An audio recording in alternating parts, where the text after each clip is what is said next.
Sa closed-circuit television o CCTV footage na kuha sa isang sulok ng Caloocan City noong March 22, makikita kung paano kinumpronta ng dalawang lalaki ang nakaitim na lalaking nakatayo sa harap ng isang e-bike.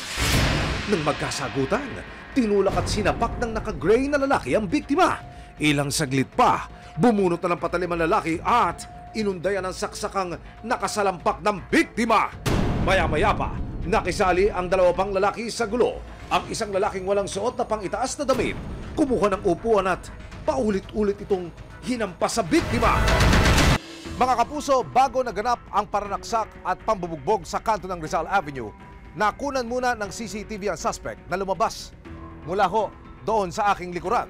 Kasunod niya ang tatlo niyang kasamang rumesbak para bugbugin at saktan ang biktima. Sa salaysay ng biktima, dito po sa iskinitang ito sila nagkabanggaan ng suspect. Sa pagkakalang hindi ito minasama ng kanyang nakabanggaan, dito po siya dumiretso sa kanto kung saan niya aabangan dapat ang kanyang ama. Pero ilang minuto lumipas, lumabas ang mga suspect mula sa iskinita kasama ang kanyang mga kaibigang rumesbak. At sa paanan mismo ng CCTV na yan, makikita kung paano siya ginulpi at sinaktan sa bahaging ito ng bangketa. Ano nga ba ang purot dulo ng labis na galit ng grupo sa lalaking kanilang pinagtulungan?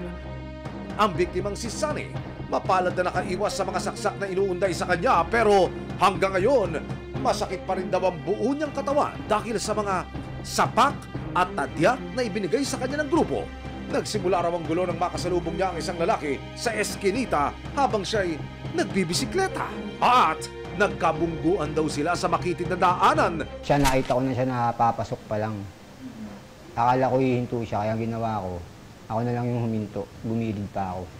Siya nagpipidal siya, nakasampa siya sa bike niya. Hanggang siya nagkabanggaan kami, nabunggo niya ako. Akala raw ni Sunny, tapos na ang naging simpleng iringan.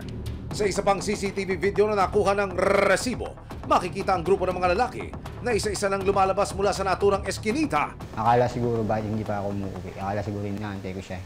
Hindi niya alam, may hinihintay ako doon tatay ko. Hanggang sa bumalik, yung mga kasama na.